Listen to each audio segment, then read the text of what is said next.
When we are loved, we are afraid love will vanish. When we are alone, we are afraid love will never return. How many of you all know how Mike Brown was when he got shot? What was he doing?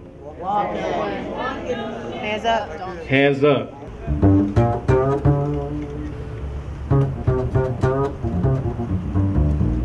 So right now, after several years of listening and having conversations and visioning with many folks from our community, we're at this place where we're talking about what it means to have an alternative intervention process.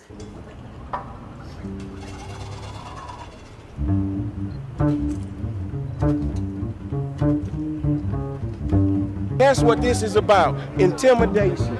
Why can't we fix it and make a dialogue instead of that happening? Why don't they come and walk with us? The police answer, the court answer to conflict is a hammer. Whatever the problem is, the answer is a hammer. And the problem with that is when all you have is a hammer, everything looks like a nail. You must disperse immediately or be subject to arrest. It was supposed to be a peaceful memorial for Jesus Huerta, who died of a gunshot wound in the back of a police car last month.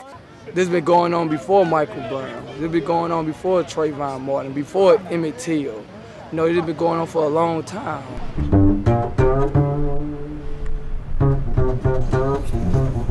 It's a big bank, I guess, you know what I mean? The jail is a big bank, and people are just depositing, and there is no withdrawals. You're in the back seat when you go to that jail.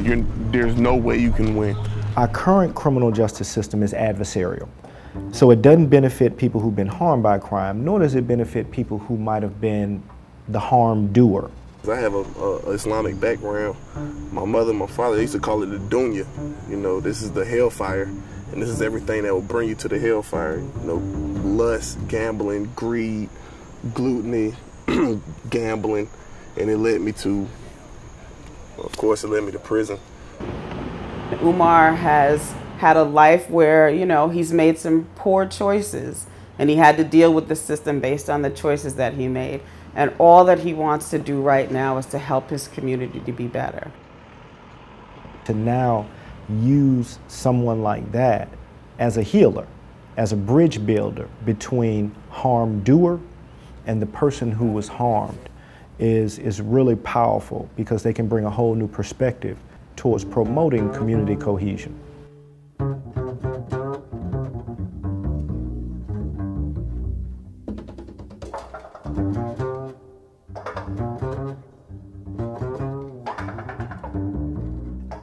I know that my mother had that feeling. Every time the phone rang late at night, she was afraid to pick up the phone. Sirens at night, she was afraid to come to the door. With a mediation opportunity, a lot of mothers will be at ease knowing that there are some people from the community that's helping their community. And when we speak, we are afraid our words will not be heard nor welcomed. But when we are silent, we are still afraid. So it is better to speak. It is better to speak. It is better to speak. It is better to speak. It is better to speak. So it is better to speak. Remembering, we were never meant to survive.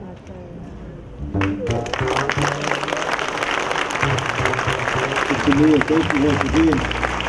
Thank you.